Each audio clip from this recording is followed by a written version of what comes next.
crunch, bring it back, single leg swing. Let me teach you how to wrestle. Okay. Let me teach you how to wrestle.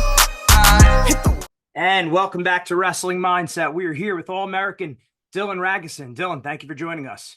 Thank you for having me. Fun to be here. Awesome. Second Wolverine of the day. I'll probably release the shows at different times, but spoke to Austin not too long ago. Pumped to be talking to you.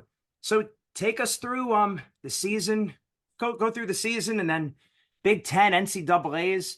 How did you feel? How did you develop over time? What are your thoughts? Yeah, it's been a wild journey so far. I actually started the season in redshirt. The plan was for me to redshirt the whole year. So I wasn't competing for necessarily the Wolverines in the beginning of the season. I was going to the Open, so I went to the MSU Open, Cleveland State Open, and Midlands, and I won all those events. Just kind of staying sharp, competing when I can. Really coming to letting my body rest from the growing season. Because I started my true freshman year, went freshman, sophomore, junior, and then we had a really talented guy, Chris Cannon, come in. So the plan was for me to redshirt and then for him to go in the season, but unfortunately he got concussed in the first minute and a half of the college season, and then during the first semester there was some talks maybe if he was gonna come back or not, and but I'm just competing, having fun, training really hard, and then that first week of January, right before the Big Ten season, they got a note that he wasn't coming back. So, it was I had a decision to make if I wanted to stay in redshirt or get it pulled for the team. And I realized the potential of our team and how good it really could be. And it would be hard for like a 25er to bump up to 33 and all that. So I decided to get my redshirt pulled to come back and try to get a team trophy. And then went through the whole Big Ten season with only one loss to Nebraska right into the postseason. And then Big Ten's was fun, made to the finals there. And, NCAA's finally got the job done in All-American and lost a tough one in the semis. But, it's a fun tournament. It's a grueling grind. But I'm just excited to compete always. It's fun for me. Absolutely. Talk a little bit about your resilience because, okay, Big Ten, losing in the finals, guy you beat before, right? And naturally, we know it's a close match. Like whatever the score was, anyone who knows wrestling knows that anyone could win that match, right? Still takes a ton of heart and mental toughness to be able to then come back and beat him not long after that. Talk about that a little bit. Yeah, man. It's to be honest, it beat me up pretty good. I lost by 14 or 15 points in the finals. Just going for it though, honestly. And I lost one upper body position that put me down 8. Try to kind of trek back a little bit, and then with short time left, try to submit mixer and put me back again. But I said in the interview after I beat him in the quarters and then made me All-American, put me in the semis.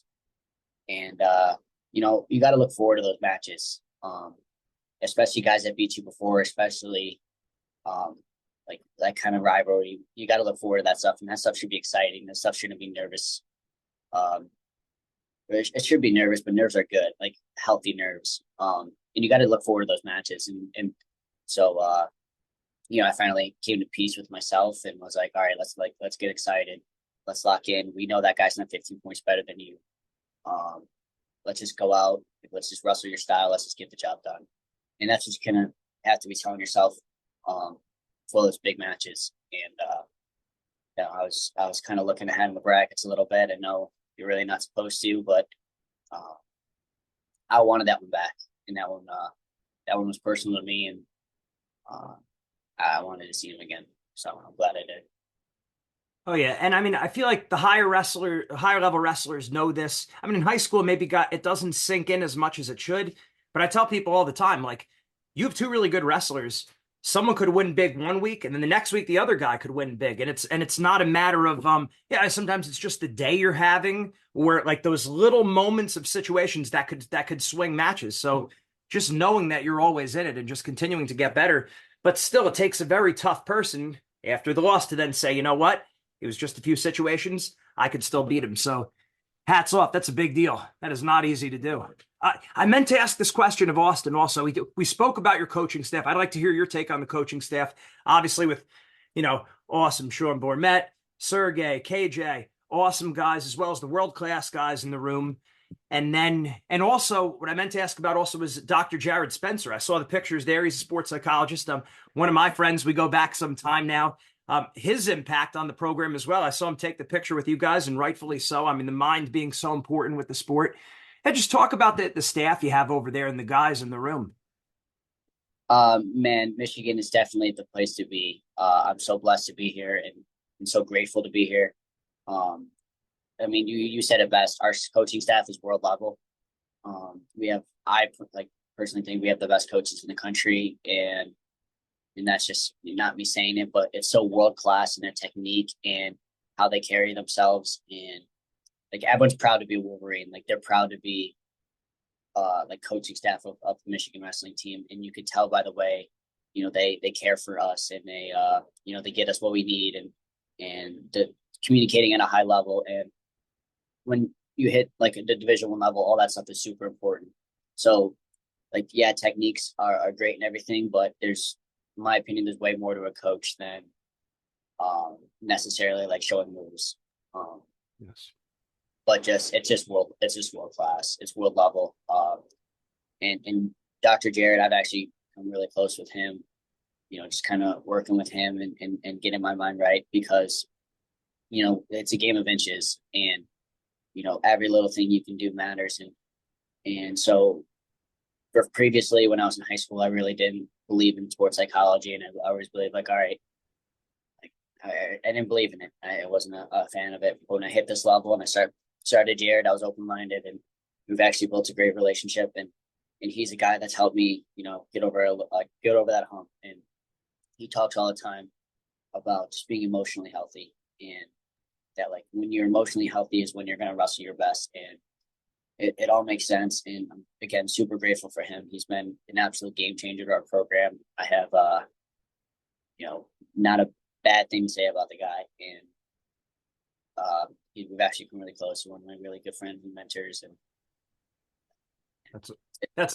that's awesome. And then talk about how it's important, like, because I see him taking the pictures with the team. He's there with the team during the week. How much does that help, knowing that he's there as a resource? I mean, it's also, of course, you can talk to him, but also I feel like just seeing him, knowing the things that he's taught you, like, it brings it back to your mind, just seeing him. I mean, talk about that a little bit. Yeah, 100%. So he's from New Jersey, so he tries to fly out when he can, and I think it's important to note that he's been there for like our big duels, right? So when we dueled Penn State, when we dueled Iowa at home, Ohio State, he was there. So he's always there for those big matches, the ones that like. The time is now to take your mindset to the next level with Wrestling Mindset. Make sure you go to our website, wrestlingmindset.com, and sign up for your free trial session today. Don't wait any longer. You want the mental edge right now. When you sign up for the free trial session, you're also going to get a copy of our free ebook, Building the Predator Mindset. This book has helped thousands of people build confidence, relax under pressure, get motivated, and build mental toughness in wrestling, school, and life. Make sure you sign up for your free trial session today. That bring the most nerves or might have the most hype around it, or times where like you might, falter in your mind a little bit. He's always there for those. So when the NCAAs come around, like, okay, like it just clicks in your mind. We're like, all right, he's been here before. I've wrestled big matches with him here, and I know what works for us. And you just have this routine down that you spend the whole season working on, and spend the whole season working on. And then when you hit NCAAs, it's just a plan, and then it's just going out and executing. He's just such a good dude. Just brings good positive energy, and he's always sitting there telling you like you're the best. Calls everyone champ. Like, it's just the energy he brings is second to none. Again, we're so glad. That's awesome. Talk about the routine specifically that you've developed over time and how that's helped you. Is that something you always did, or did that develop more? I've definitely developed a routine. I've actually become pretty consistent with it.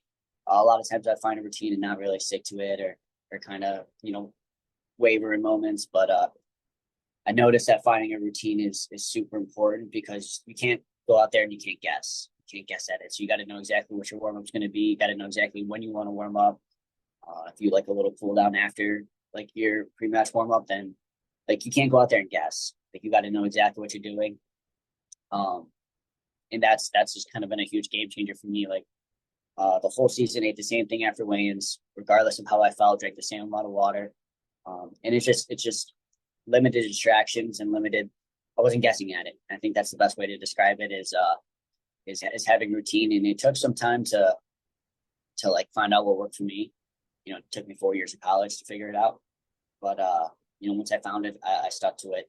It's been a huge game changer for me personally. That's awesome. How talk about managing your mind and your emotions during a long tournament, what you do, because you can't stay high the whole time. You can't be fired up the whole time. You got to be able to come up and down. How do you personally manage your energy at these kind of tournaments? Yeah, so it's a grind. You're there for like 6 days. 3 day tournament. It's the only 3 day tournament in college. So like you said, you can't. No one has energy for 72 hours straight, just up top, up high. So you definitely have to manage it. And the ways I do is you know, this is what Jared told me, and this is kind of working with him is like listening to music is a huge factor for me. And when it's not time to be excited or not time to like start getting warm, you gotta listen to calmer music. Then like say what you listen to before your match. You can't listen to that all the time. And it really is, that's just emotional management. So your body's just kind of in this like calm state. So like when you're at the tournament and you're not up, or you're at the hotel and you're not up, just being calm, being relaxed until it's time to be. And music has helped me a lot. So I listen to like piano music. If I'm just like sitting in the team camp or something like that. And then when it's time to get up and get ready to get moving, you know, that's when the music flips and my heart rate starts getting up a little bit, and all that is super important. And Yeah, no, I was going to say, because I know everyone has different theories. Some people don't like to listen to music. I always like to listen to music, but being careful of that music that you listen to. I don't know if this was the same for you at all, but for me, like in high school, I would listen to music that would like really fire me up, like Rocky or Eminem. And then in college, I started pulling it way back because I felt like, you know, I don't need to get myself too amped up. I need to pull it back. I know each person's optimal energy level is a little bit different. But did you ever make that? Did you ever make like slight changes in the music you listen to just based on? I know you're saying like at different times, but did you even feel like before a match you need something different than you thought you needed? If that makes yeah, sense. yeah, 100%. So I always have like again, this is all stuff Jared taught me. So when you want to hit that flip, that switch, right? Like everyone has that switch where it's like, all right, now it's time to go. I had one song the entire season where I would listen to, and that would be my switch, and that would let my brain know like, okay, it's time to like get focused, time to, you know, that's the moment where, all right, now we're getting ready to wrestle. And then after that song hits, I do like to listen to like, for me personally, it's like pop songs where like it's like calmer, but there's like there's moments where it's high, and then it just kind of just feel good. And like I'm a huge believer in feel good, wrestle good. So like music that your brain also associates like different songs with like memories. So like I'll listen to songs that like bring me good memories or something like that. And it's all just about feeling good and going out there and being confident. I agree completely. And those subtle differences matter because it's like if I'm listening to like the Eminem, you know, back in the day, it like would put you in one frame. I couldn't, I had to go more like 80s music to more like I felt good, like a good feel, but not overboard. That makes sense.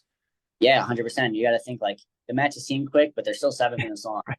So you Right. got to, and your warm up's probably 15, 20 minutes before that. So, you know, that's 30 minutes of activity, and that's difficult. So, just giving your brain that little rest is huge before that. And then when that 30 minutes hits, like, okay, I got to find out what works for me in terms of what I like to do. What were your go-to songs? Run This Town by Jay-Z was my flip song.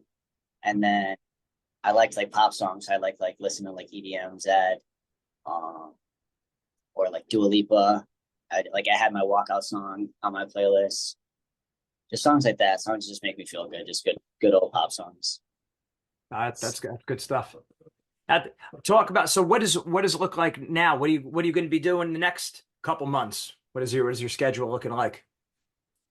So right now I'm in the process of, figuring out with the coaches what my summer is going to be looking like. There's a chance you can see me at the last chance qualifier down to 57 kilograms, trying to see if my body can do it first off, and then U23s. I'll be at U23 World Team Trials, and then I'm also going out with Austin to Paris to be his training partner. So that's gonna be a super exciting, cool experience. Awesome. How much does that help you having freestyle also to supplement your wrestling? Oh, I've wrestled freestyle and Greco my entire life, and it really wasn't a choice for me. You need it because like Greco is body position and helps with the hand fight, and then freestyle is like there's a push out rule, so can't get pushed out. It's mat control and everything, and personally I like freestyle like better than folk style. But yeah, like it wasn't a choice for me growing up, and I'm super blessed that it was because I feel like it helps every part of my game. You need those, you need that when you get here. Right, absolutely. Same weight next year? Yeah, 133. Awesome. Awesome. Well, great stuff. I really appreciate it, Dylan. Keep up the great work, and yeah, we'll definitely have to do this again sometime. Awesome. I appreciate you having me on the show. Thank you. All right, take care. I'll see you.